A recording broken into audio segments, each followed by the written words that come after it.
Hello students, welcome to my channel. Today I am going to teach about different types of the endocrine glands. Okay, so in our endocrine system, different types of the glands are present. Endocrine system. So in this endocrine system, different glands are present. So we will discuss about these glands. So in this first one, pituitary gland.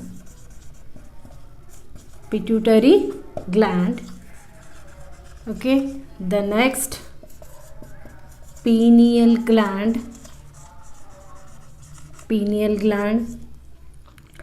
thyroid gland, parathyroid gland, thymus gland, pancreas, next pancreas, adrenal gland, then after that gonads. So these are the different types of the endocrine glands. Okay, next we will discuss about their location. So first of all, about pituitary gland. So pituitary gland is located in the brain region, the head region, near the brain. Okay, next the pineal gland is also present in the head region. Next, thyroid gland is present in neck region. Okay, it is located in the neck region. Here it located, the thyroid gland is located neck region. Next, parathyroid gland. So parathyroid glands are very small glands. They are present on the thyroid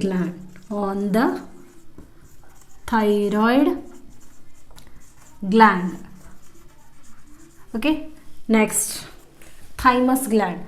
Next, thymus gland is located in the chest region, on the chest region. Okay, so below the sternum, below the chest bone, this thymus gland is located. Next, pancreas. So pancreas is present in the duodenum region. So duodenum is U-shaped structure. U-shaped structure. Here in this gap, this leaf-like structure is present, that is called pancreas. Next, adrenal gland. Adrenal glands are present on the kidney. They are located on the kidney. So that's why these are also called suprarenal glands. Okay. Next, gonads. So gonads are generally two types, male gonads and female gonads. So male gonads and female gonads. Male gonads are called testes. Testes are located extra-abdominal space, abdominal, in the scrotal sac. The scrotal sacs. Okay. So which means, so in the males, the testes are present on outside of the body, that is extra-abdominal space. Next, they are present in the scrotal sacs. So in the female, they are present lower abdomen. So in the lower abdominal cavity, the female gonads, they are called ovaries. Ovaries are present. Okay, so these are the different types of the endocrine glands and their location. So here first of all, pituitary gland, pineal gland, thyroid gland, parathyroid gland, thymus gland, next pancreas, adrenal gland, gonads. So we will discuss about each and every gland. Next, we will discuss about pituitary gland. Okay, so pituitary gland is very important gland in our body. This is also called master gland. Okay, because all other endocrine glands are under control of this pituitary gland, which means pituitary gland controls the other endocrine glands. So that's why this is called master gland. Next, hypothalamus is also called master controlling center. Because the hypothalamus controls the pituitary gland. Hypothalamus controls the only pituitary gland. Next, pituitary gland controls the or regulates the or other complete other endocrine glands. So that's why this is called master gland. It is very important gland in our body. Next, its location. It's located in the brain. Okay, in the brain, below the hypothalamus. Below the hypothalamus. It's located below the hypothalamus. For example, when we will draw the diagram,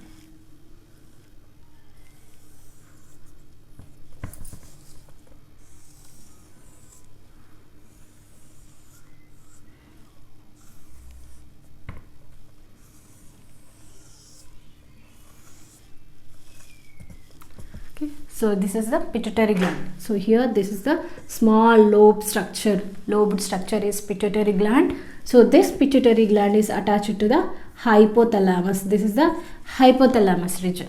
Okay, so it's present below the hypothalamus. Next, it attached to the hypothalamus with the help of this stalk-like structure is called infundibulum. Okay, so it has a stalk-like structure is called infundibulum. With the help of infundibulum, the pituitary gland connects the hypothalamus. It located below the hypothalamus. Next, it is also called hypophysis.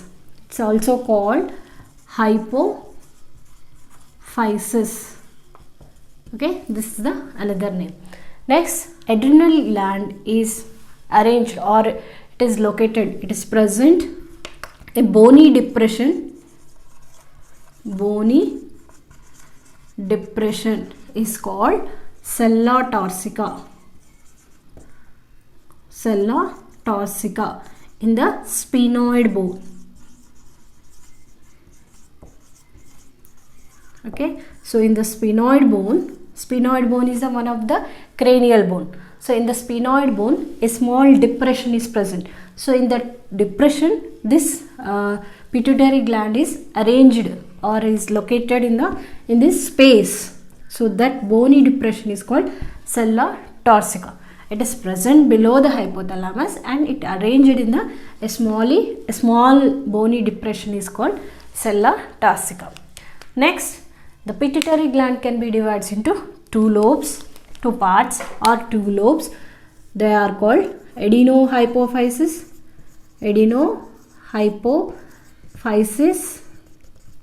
This one is neurohypophysis.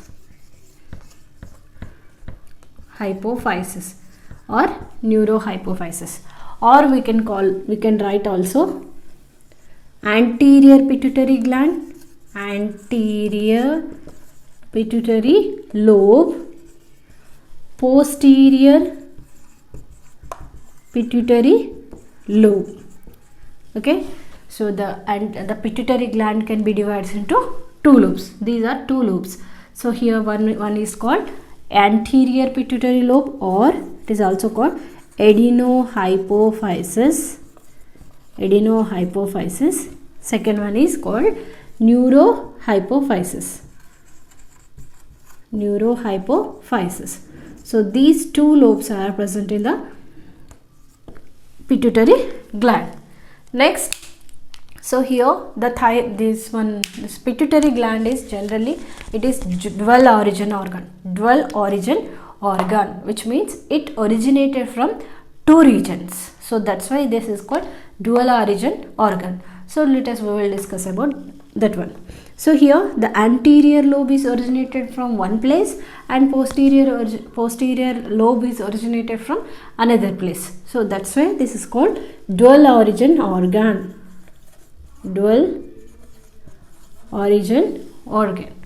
So here first of all we will see the anterior lobe. So this anterior lobe is developed from a oral pouch is called.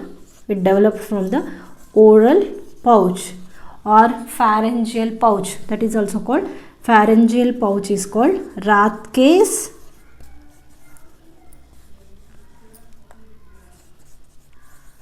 Rathke's pouch.